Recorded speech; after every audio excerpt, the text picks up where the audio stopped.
What a great opportunity. Last week was a crazy week, absolutely crazy week. But what a great opportunity we had with the secretary and the chairman here and to send off General McDew in fine fashion and such a professional way, and to welcome the Lions to the team, back to the team, I should say.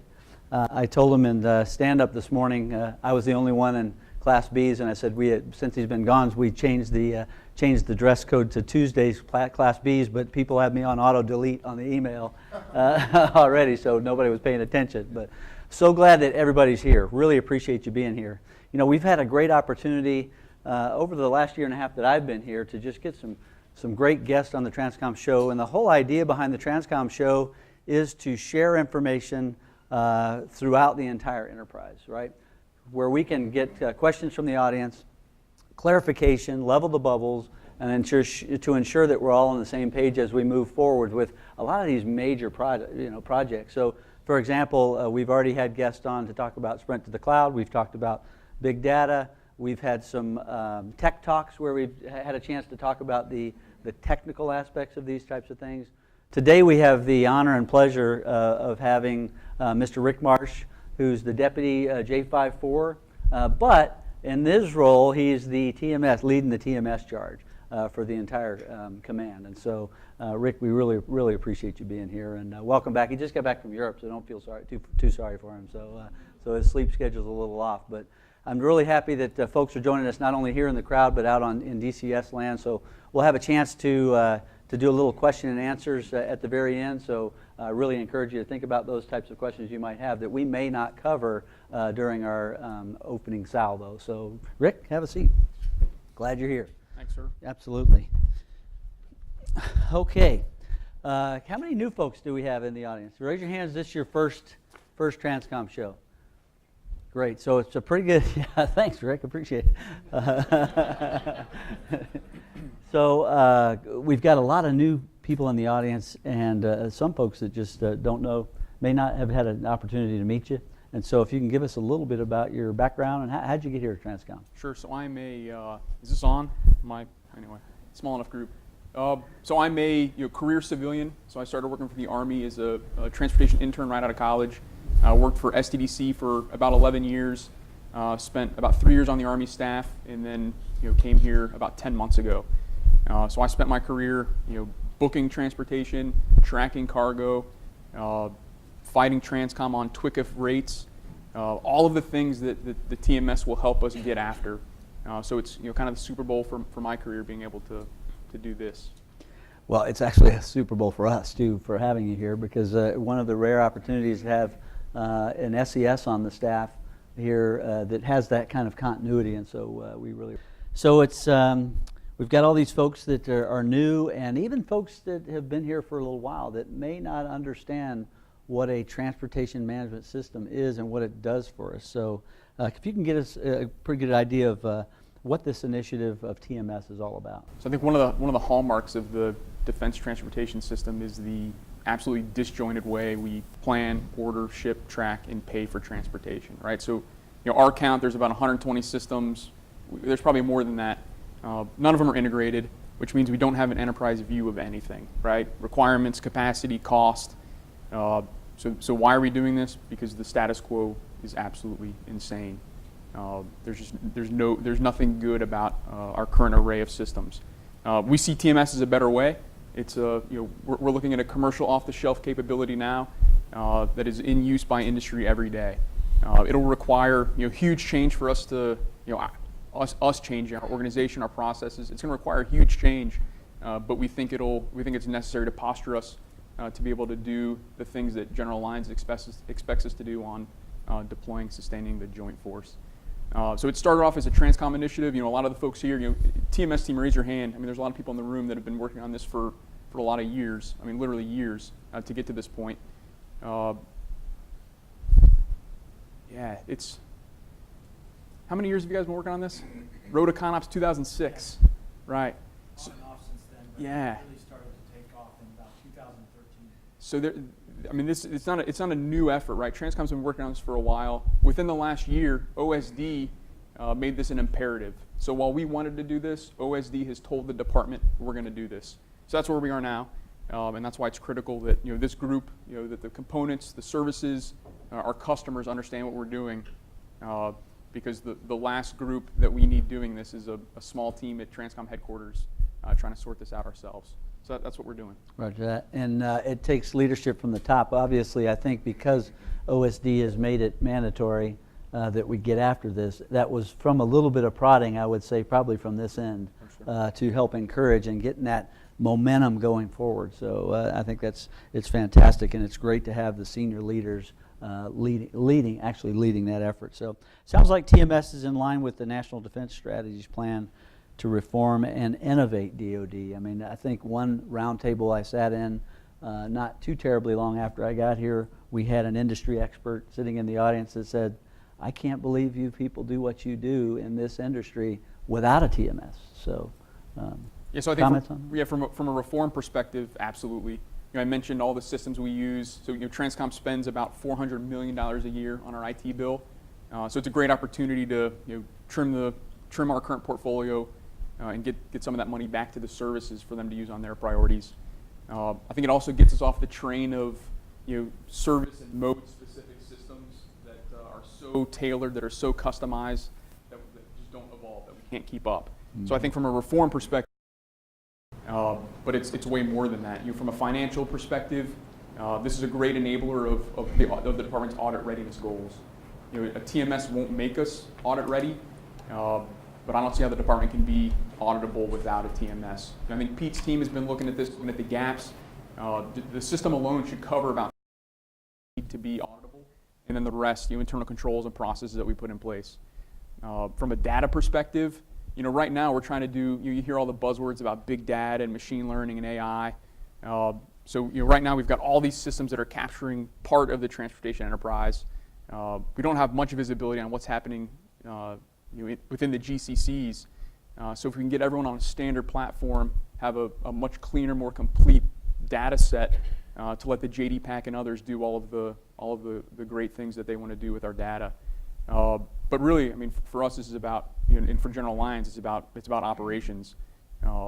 There is, our current portfolio and what the NDS expects us to do are mutually exclusive, right? I mean, there is no way that we can operate as the NDS demands just with our limited site pictures that our systems give us. Mm-hmm. So absolutely reform, but I think there's other big things, data, finances, and ops that this gets after. Yeah, when you say getting everybody on board, I mean everybody means everybody, and that's one of the most complex parts of this, right? I mean that's the vision, is that that all of the passengers and cargo in the DTS are in this system. It doesn't mean that we're necessarily controlling it, but we have a standard platform there that the services, the GCCs and agencies can use to manage their cargo. I think the analogy I like to use with folks is like DTS, right? If you're going on TDY, you use DTS. Doesn't matter who's paying for it. Doesn't matter whose line of accounting it's on. You may not have visibility into everything, but just like the department standardized travel for a lot of these reasons, I think that's where we need to be with our transportation systems. Absolutely. Completely agree. So for those of us who've been a part of U.S. TRANSCOM for a while and have seen other attempts of reform in our processes, how's TMS different from, say, AT21, for example? When I first got here, that was a big thing, and so how's it different? No, I think that's one of the. So I'm an AT21 alum. I had about a 6-month. I had about a 6-month gap between finishing an assignment with SCDC and then going to school, where I worked on the AT21 team. So I think there's a few things that are different, and frankly, the skepticism is well placed, right? That TRANSCOM has said we're going to fix really hard problems with IT. So I think the first difference is that we're not focused on the technology. I mean, we really are focused on the process. We're not looking to customize the system at all. I mean, we recognize that the majority of our issues, our gaps, the majority of the opportunities that are out there are from a process perspective. So we're not enamored with the technology. It really is about the processes that go into it. So along with that is we're not going down the road of software development. I think we've learned our lesson on our ability to very quickly develop software as big as this that's going to be needed to support operations. I remember from, and I'm just sharing my experiences. I don't want to paint. I'm painting with a broad brush. It may not be totally fair, but I remember from my AT21 days that it was it was a bunch of headquarter people in a room. The components weren't there, the services weren't there, industry wasn't there. So all the people that we're doing this for, all the people whose money we're spending weren't involved. So I think that's been one of our principles going in is from day one, having the people who are actually going to use this, the people we're doing this for at the table and shaping it. And then lastly, from a contract perspective, our focus has been on government leading this.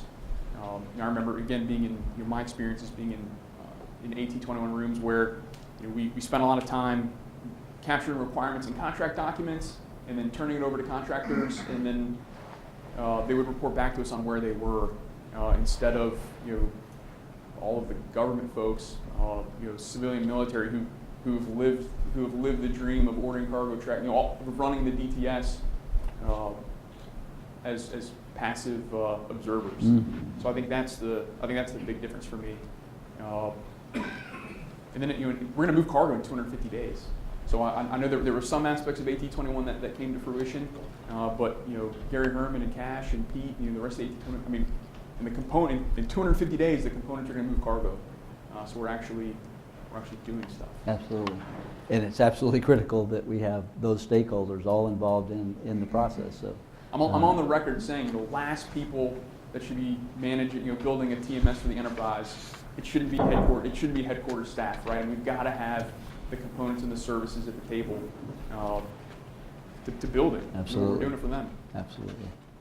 So you started by saying we're currently using over 120 systems. Mm-hmm. Is the goal of TMS to be a single system, to replace them, or how does that work? So the goal of the TMS is to make us better at our operations. That's the goal. A lot of the issues, a lot of the gaps that we talked about earlier are a result of our pretty disparate portfolio. So it's logical, it's expected that if we put in a TMS, a lot of those systems could go away. But the goal's not portfolio rationalization. It really is to improve our ops. Mm-hmm.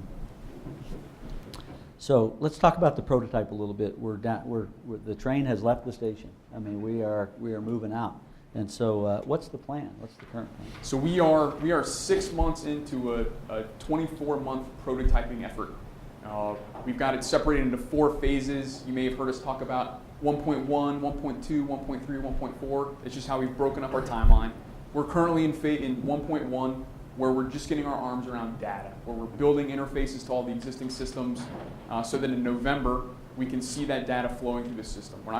No cargo will be moving yet. It really is just to see how the data goes through the system, the reports that we can run on it, the visibility we get off of our cargo. That's what we're working on now. The main event will be 1.2. So 250 days from now, on 1 May, the components actually start moving cargo from Conus to Hawaii. The focus is on sustainment cargo, but that'll be really where the real learning takes place, where that'll be high adventure. And then the rest of the prototyping period, 1.3 and 1.4, we just move further into Indo-PACOM. So the PACOM J4 is our partner in this. They've agreed to be our guinea pig. So that's where we're spending our time. So you may have heard us talking about blueprinting sessions and fit gap analysis. That's what the team is doing now, is spending their time. They're over at the Telesto building, right up at the exit 16, is where our integrator is working. So we've entered into a contract with a company called Telesto. They've built a small consortium of khaki personnel, so pretty traditional defense contractors, folks from KPMG, which is a big audit firm, to help us with the financial pieces. And then from Western Opera, which is SAP, and they're SAP experts.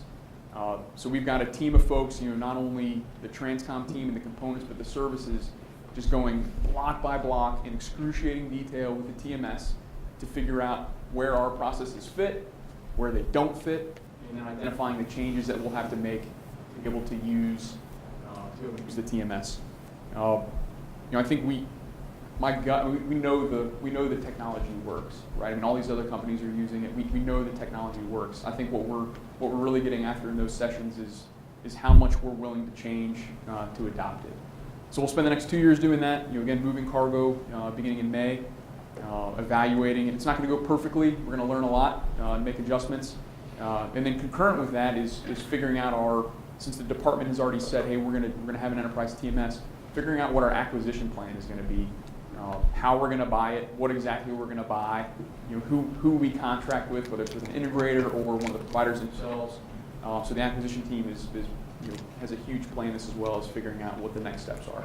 So that's our next 2 years in a nutshell. Well, and you also talked a little bit about the things you've learned so far. If you can give us an example of some of those things that are just ancient, either policy or law, that are throwing you a little bit of curveball. Yeah, so I think the doctrine we have in place, right, the JP 4.0 that outlines responsibilities between strategic transportation, which TRANSCOM handles, and what the GCCs handles, the intra-theater leg. I mean, that was written before there were containers, right? That was written before there were companies were operating on through bills of lading. So just seeing how our internal, our own doctrine separates the supply chain and introduces pretty giant inefficiencies that cripple visibility, but also pass on huge costs in terms of just the handoffs, all the different contracting mechanisms, how that complicates the financial visibility, how it complicates operational visibility, how we end up having redundant organizations touching the same cargo multiple times. So I think it's a pretty interesting opportunity to relook how we're organized. Some of the other things, so DLA Energy put in an SAP module to manage its fuel, right? So they ship tankers full of fuel, they ship truck tankers full of fuel all over the world, and they use an SAP platform to kind of manage their requirements. When they want to ship it, they print out documents and email PDFs to STDC to arrange tanker trucks and MSC to procure tanker vessels. So I mean, even just identifying that seam where we can plug in the TMS and make it a little more seamless. Mm-hmm. So I mean, it's stuff like that that's popping up every day. Right. Opportunities with DLA. They're putting in an SAP-based warehouse management system. So just looking at as much as we ship with DLA, I mean, there's just so many opportunities, not only to make the transportation aspects so much cleaner, but looking a little bit further, moving to more of an integrated supply chain where, from a transportation perspective, we can influence DLA a little bit more on when they're shipping, how they're shipping, where they're shipping. So I mean, every day we're learning something new. I don't know if Gary or Cash or Pete, anything else you want to highlight? All right. I thank you, sir. Right. Yeah. I found this interesting. Right, and it's a great opportunity, right, to get people out of their comfort zone a little bit, discovering things that, looking at things that they never thought of before, because you're taking the time to sit down with all the stakeholders. I think that's fantastic.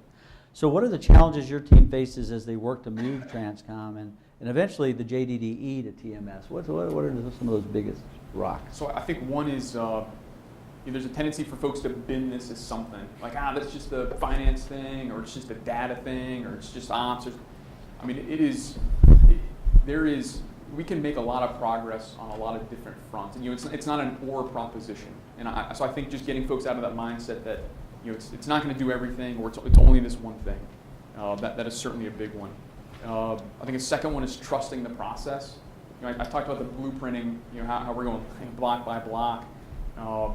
It is absolutely painful. The next 18 months are going to be an absolute grind. But we've got to trust the process. We've got to, even internally, you're making sure we don't fall back into the way of trying to short circuit it or just making a preemptive decision without really following the process. We always kind of rock back in our chairs and wonder what does industry do? This is what industry would do.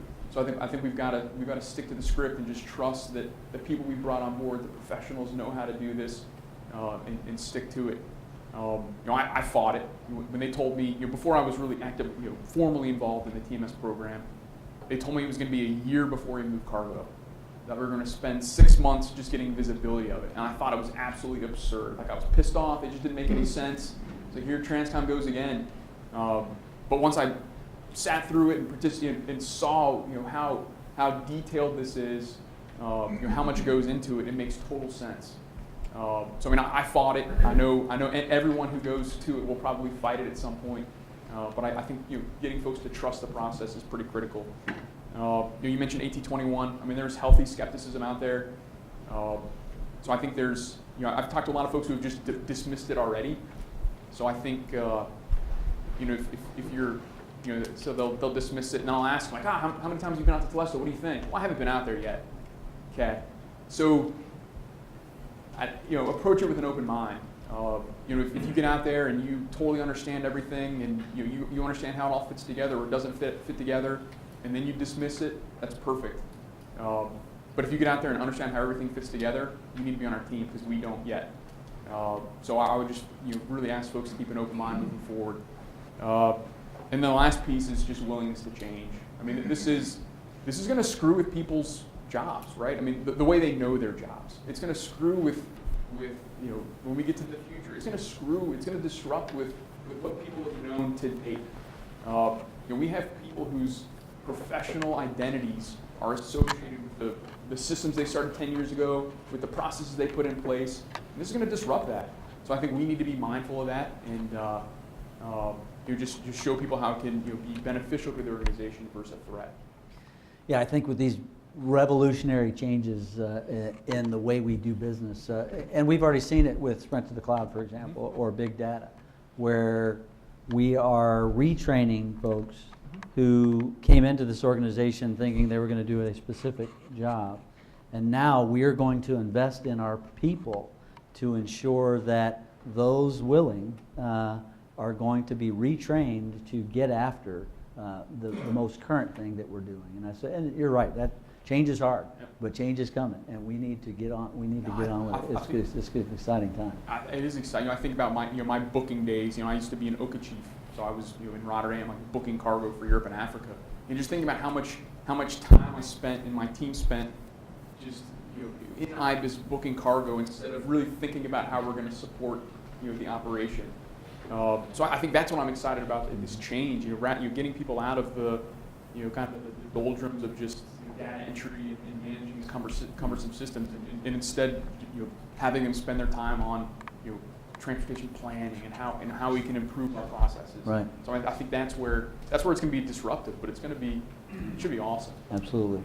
Well, and of course we're working with the J1 to ensure that those new positions that are also created in addition to the current workforce that we have are properly classified, and we get you the right talent, and we're capturing the right talent as well, working with AFPC.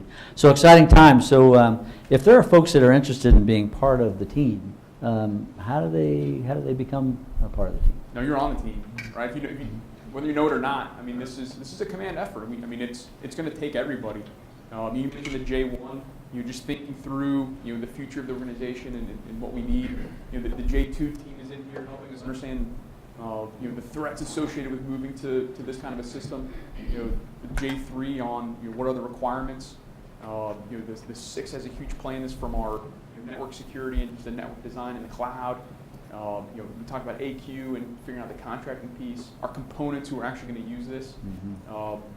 You don't want a small team of people doing this independently. I mean, it is going to take everybody. Right. So welcome to the team. Yeah, and like you said, it can't be just the headquarters staff, right? So can you give us an idea of what it looks like out there at Telesto? What's it looking like out there at the facility? How many folks do you currently have?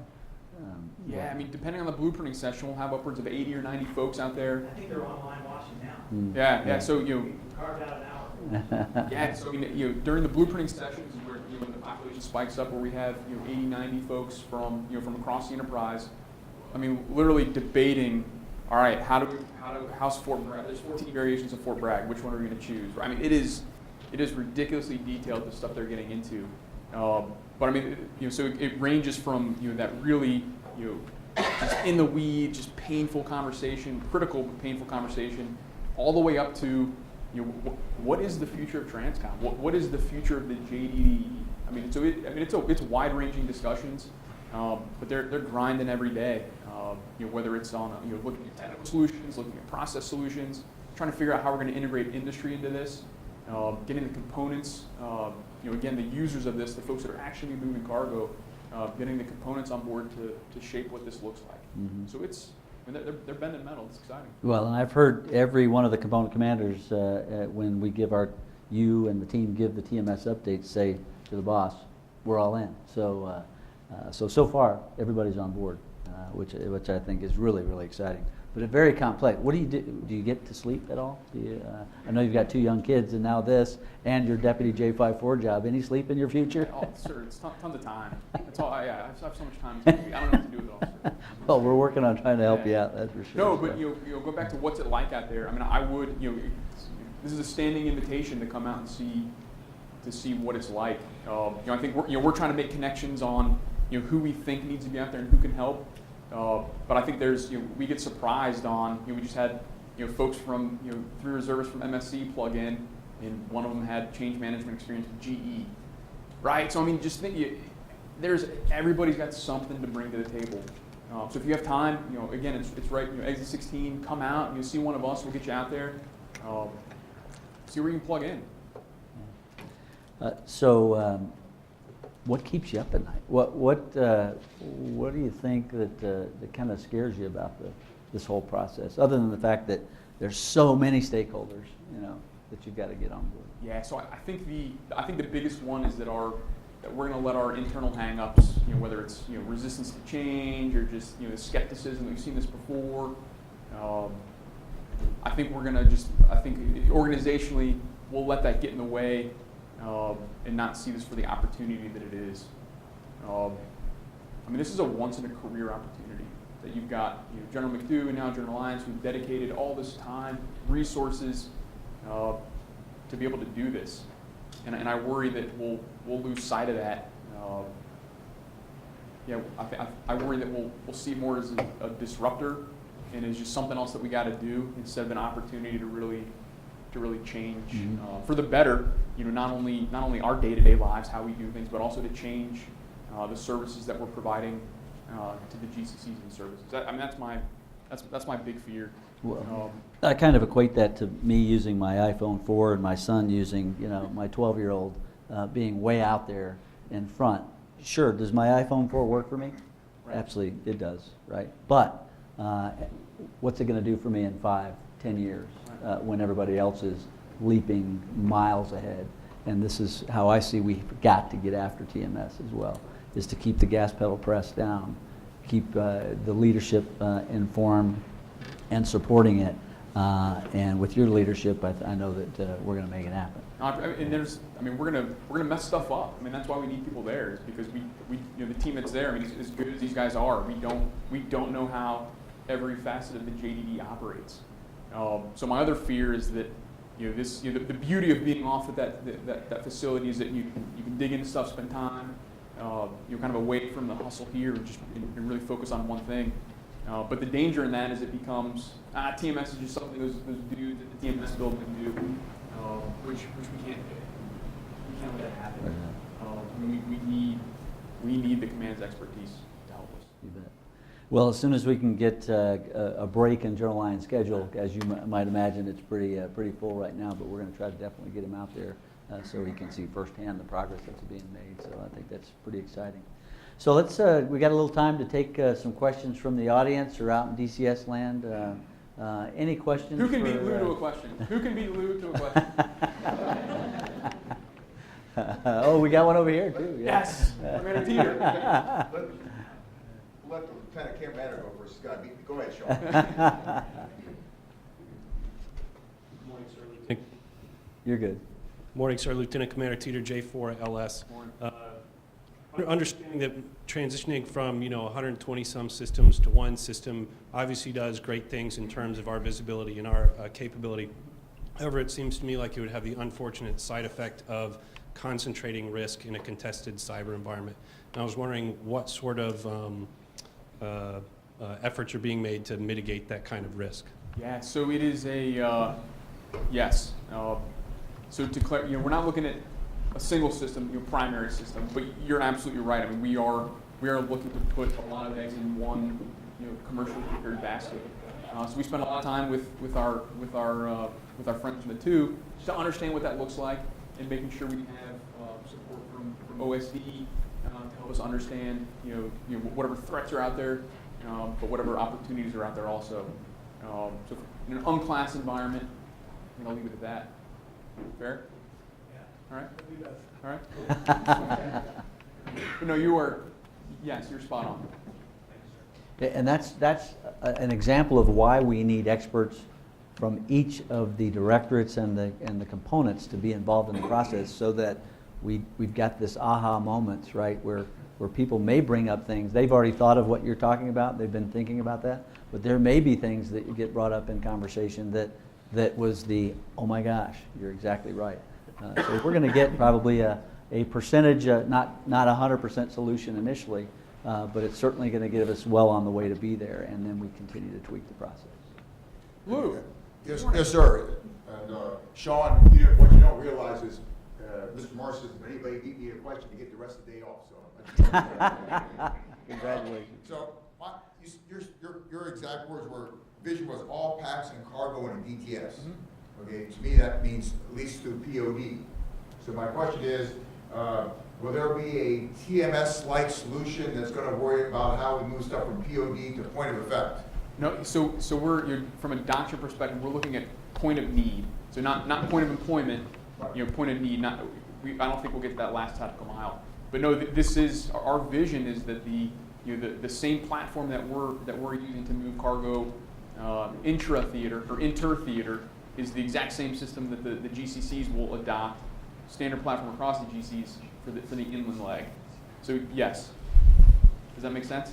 Yeah, because you said your partner was Indo-PACOM. Right. Indo-PACOM came in and asked me for an R&D proposal to do that stuff in PACOM, and I said, well, it looks like they're out of sync a little bit. So I got, okay, well, thanks. Yeah, yes. There's going to be folks that are out of sync. Absolutely.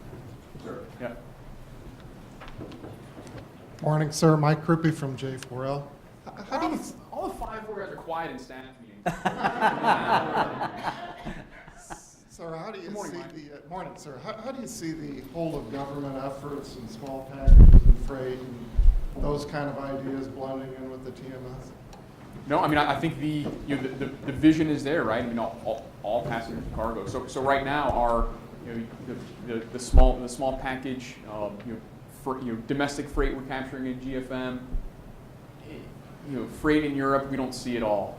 I want to see it so that we know what's happening, so we understand capacity, so we understand requirements, so that we can do, we can enable all the buzzword machine learning and AI that the department wants to go to.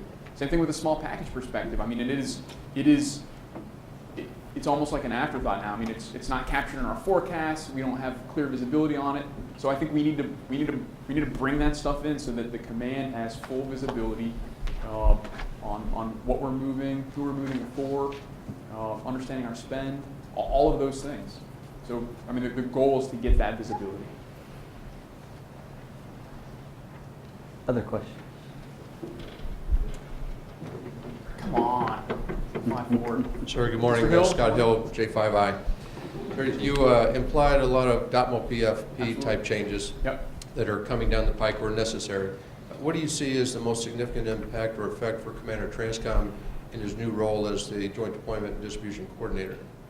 So I think it will be, TMS team pipe in if you see something different. I think the biggest thing will be navigating that handoff between inter and intra-theater transportation, because we have the opportunity to where we don't have to do all these separate bills of lading to get cargo somewhere, where we could do it pretty seamlessly through TMS. But that steps on other people's authorities as they're written now. So I think that'll probably be the biggest one. Just relooking doctrine and getting folks to understand, seeing again as an opportunity versus as a disruptor. I mean, I think we're starting to see kind of trends in that direction as SDC's moving BCTs to Poland. I mean, I think the trend is more and more kind of door-to-door moves where we're not doing that handoff at the port. I think that'll probably be the biggest one. I don't know, guys, you have a. Obviously, we're trying to build in flexibility for those things that we don't need to manage, and COCOM certainly has requirements as far as certain cargo showing up at certain ports in the theater because they have agreements inside their theater. TMS either needs to be aware of that, or they need to manage it from their perspective. So we certainly don't want to take that away from the GCC. Sir, I have one more question. Do you think as we do this TMS, and this is more maybe for the chief of staff, and the big data and those other type of things, that the old vision of a logistics command will be revived as we review process procedures and things like that will be the way the DOD might be in 10 more years. I'll take that one. If you Yeah. want. So I think again, you're at my opinion, right? I think that there's a tendency to do those kinds of things because people feel like they need to control it. They need to own it to control it. I don't see it going the other way. I think if you have big organizations like DLA on a ERP type platform, if you have us with TMS, I think it gives the enterprise better visibility and confidence in what's happening, where potentially you don't need to make command and control relationship decisions to be able to see what's happening. That's my take. Well, I meant just as a proponent for log, et cetera, Right. which is usually a stepchild of the DOD as a whole, to get that maybe a single voice that can help mature those capabilities and then shrink the same size of government at the same time might be good. That's a great position, but I think that we've seen over the last 2 years or so, and 3 as General McDew was in the seat, when you hear, like you heard on Friday at the change of command, the Secretary of Defense mentioning and talking about those types of things that have to do with logistics and transportation, we're already getting there, right? We're already getting some pretty significant visibility because of what this command is doing, and I don't think that's going to change at all based on the relationship that our new commander has, his experience here and his relationship with the Secretary and the Chairman in getting our voices heard. So I don't think that's going to be an issue at all. So another hand. Hey, how are you, sir? Just want to kind of get your perspective on the changes that are going to happen in the DTR and kind of what your timeline is and what kind of resistance you think you're going to have or challenges you're going to have in getting that DTR and potentially the JOPS records or the JOPS volumes changed for the TMS to operate efficiently and for the users to be able to use the system properly. Easy question. So I think our policy guys are starting to think through that now, right? I mean, you're trying to stand up kind of a shadow DTR to start thinking about all the things that will need to happen. I think until we start moving cargo, once we hit 1.2, I think we'll have a way better understanding of the specific policy things that need to change. How fast that will go, I think that a lot of that depends on the governance, right? Because it's not going to be the TMS team that's deciding that. I mean, we're going to have to figure out the mechanisms for as we identify these changes that need to take place, how they go through the governance, where not only the staff and the components have an opportunity to weigh in, but also the services and the GCCs. So it's not going to be fast, but it's something we've got to do concurrently. It's got to be one of those parallel efforts as we are moving cargo, as we are learning things, as we are identifying gaps. Trying to, as quickly as possible, going through the governance processes to capture and implement those changes. But,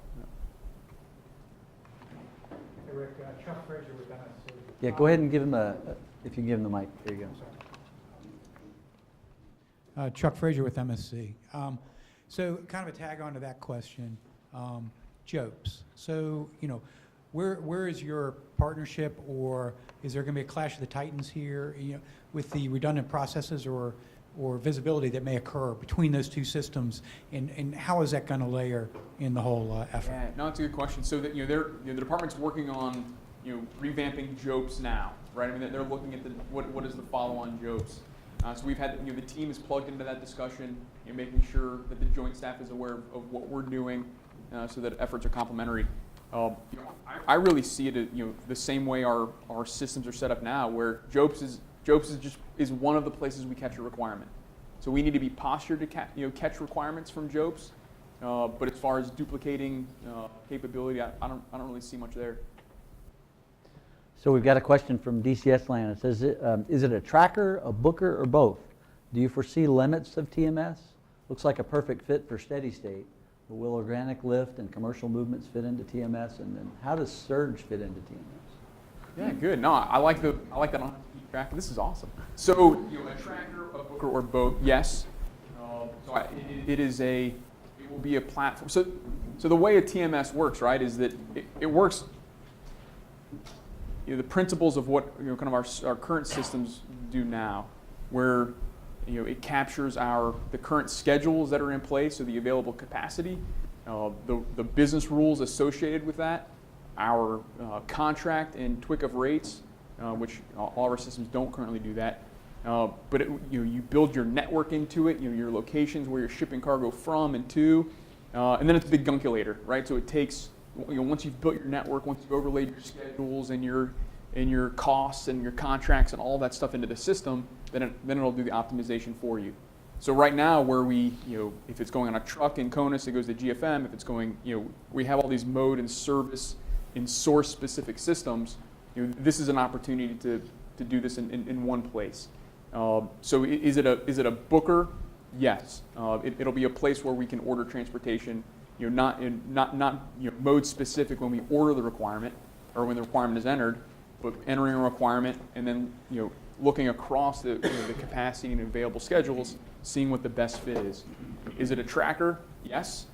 Just in the same way that we're using EDI transactions, bringing in satellite capabilities to do stuff. Yes, it is a tracker. Do you foresee limits of TMS? Yes. It's not going to be a, I mentioned, planning, plan, order, ship, track, pay.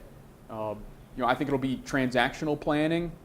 We're not going to replace, AMP from a planning perspective. Looks like a perfect fit for steady state. Yes.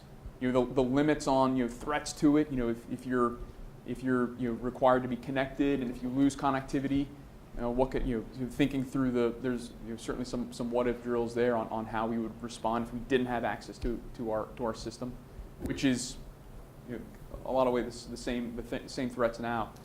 Will organic and commercial movements fit into TMS? Yes.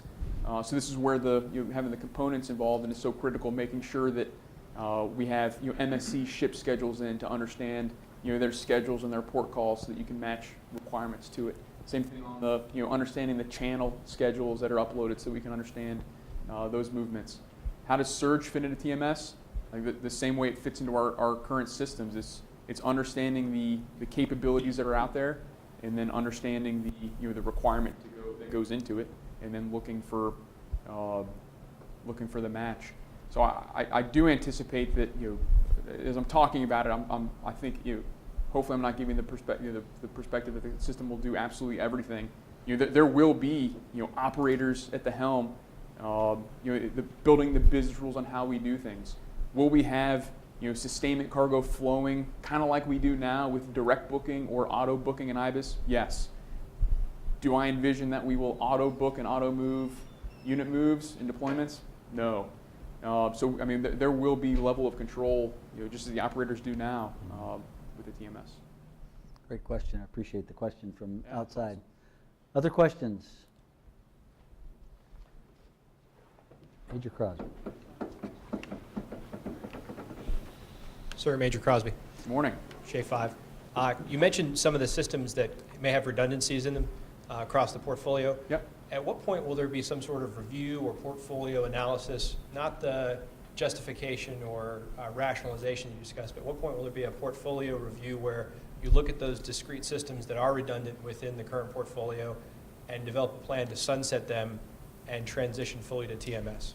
Yeah, so the MAM, Mr. Bryson and the MAM are already starting to think through that. So knowing this is on the horizon, they've taken steps to limit future development in our current portfolio. Really just focused on making funds available to do safety of flight type stuff, make sure they're cyber secure, right patches. But the MAM, our governance process is going to do that. So once we actually start moving cargo and folks can kind of stretch it out and see how it works. That'll go into the MAM process, and we'll go through the, hey, is this acceptable? Are we willing to make these changes to use this capability, and then make the portfolio decisions from there. Very similar to what we've done with Sprint to the Cloud. Taking a look at what we're going to be able to move into the environment and what we're going to just let go away. So, another question in DCS says TMS is implemented throughout PACOM. Any idea what effects will units in locations like Korea, Guam, or Japan start to realize? Negative or positive? No, ideally they'll have better visibility of what's coming in. That's the goal for the end user, for the units. And I guess it depends what units you're talking about. If you're talking about TRANSCOM customers, yeah, hopefully they have better visibility of cargo that's inbound to them or that they're shipping. Hopefully they have way better visibility of the bills that TRANSCOM is going to pass on to them. As we tie into financial systems and they can manage their ledgers better of what they're spending. Hopefully they see that. TRANSCOM, or component commands units in Korea and Japan and Hawaii. I'm anxious. I don't want to speak for them. I'm anxious to hear what they think about the system as we use a TMS versus IBIS to put cargo. So I think that's. I won't answer that for them. Sir, Bill Seaman from TRANSCOM Acquisition. Morning. What type of 24/7 live support will be available for the shipping customer and our commercial partners to utilize to report troubles or to ask for troubleshooting or deal with contingencies? Yeah. So right now during the prototyping, this is our here's our part of our help desk here. But no, that's there will be during the prototyping period. It's us. It's TRANSCOM personnel that are going to be available to do kind of the level one, and if they need additional help, we'll go to Telesto and their partners for additional insights. When we go into full production, I'm not sure what that will look like. It's something we'll have to think through, but it's a great point. I don't know, Gary, you got anything to Is add? the team already looking at that? Exactly when we should phase in different ways of handling the help desk type function? That's a great point, though. In addition to the user roles too. Different user roles at different levels of privileges, capabilities. Other questions for Mr. Marsh? I have one. I'm a stick figure type of guy. I'm a picture. Show me pictures and teach me how to do this. So we've seen a lot of great things from our public affairs staff, getting both internal, down and in type of education to our employees, and up and out conversations with folks like the Secretary of Defense. Is there going to be, can we anticipate somebody can go out and teach me about TMS? Is there something that our public affairs professionals are working on that any member of the team can go out and kind of really get a visual on kind of what does it look like? What is it actually going to do? So, there's, we've got some great PA support, making products available, with kind of the high level talking points about what it is and what we're doing. But I do worry that that's not a replacement for seeing it and being at the table and seeing it. So we will absolutely make that stuff available so people have the current language, the current things that the commander is talking about. But I worry that waters down and doesn't articulate the complexity of it and the opportunities or threats that are there. So let's go back to the invitation. I think the best way to learn about it is come out to the site. And perhaps what we can do is schedule some dedicated time where we bring those that are interested out there with a scheduled time, so we're not constantly interrupting the team's work to have to stop what they're doing, but to have a dedicated time to come out and we can work that issue. But I'd like to help out there. So, Major. Okay, sir, just a push. The TMS is how I've learned a lot throughout the time. The TMS has a website, and you can get access to it, and you can read everything on there, and down to the minutes of what happened yesterday, or this. And you can start at the beginning and follow the journey, if you will. A journey, it's what it is.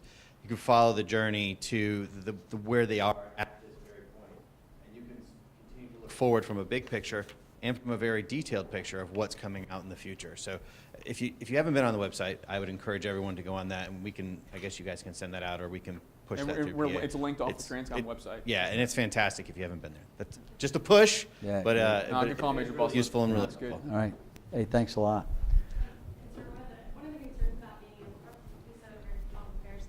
One of the concerns about being able to do that TMS 101 or a place where someone can go and look at it is that it is a prototype, and so we don't want to give the impression that we have all the answers. We understand that we're talking about it, and people are anxious about their part of how's this going to affect me, and the real answer is we're learning that as we go in some ways, and we don't want to give anybody false hope or be scared about something that they shouldn't be scared about yet. Sure.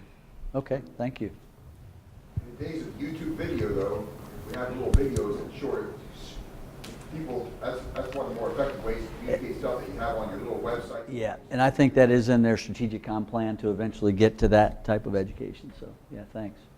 Well, listen, Rick, I cannot thank you enough for coming on and helping us try to make the fog of war of TMS kind of go away as much as we possibly can. knowing that we're in the early stages. But really appreciate you and the team. And I always like to take time to recognize superstars with each guest that we have on. And so I'd like, if you will, if you're in the audience, to please stand up. These are TMS team members from stakeholders that have really jumped in with both feet. I mean, and really have taken this on, and we can't thank you enough. So Michael Bethany from the SDDC, Rob Tondevold from the SDDC, Jessica Nichols, I don't think Senior Master Sergeant Nichols is here, Major Bustler from AMC, and Chuck Baldwin from MSC.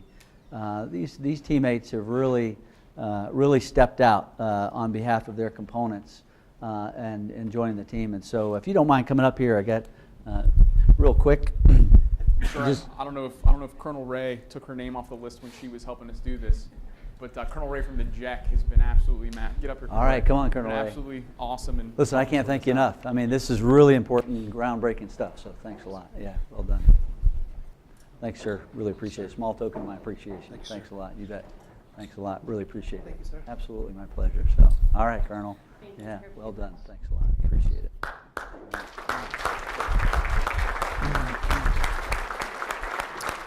Well, thanks again, Rick. So really appreciate everybody in-house for joining us, and to those folks out in DCS land, really appreciate you taking the time.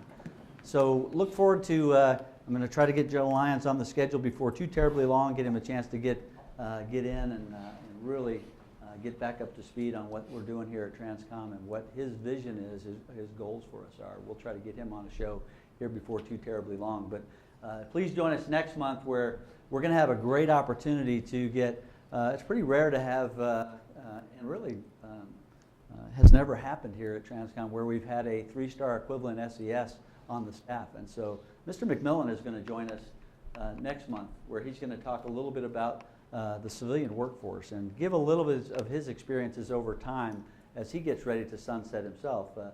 In November, he'll be retiring. So it's going to be a great opportunity to talk and chat with Mr. McMillan about his career experiences and what he is kind of the inputs he has for us for the future. So with that being said, thanks again for your time. Really appreciate it. Enjoy your afternoon.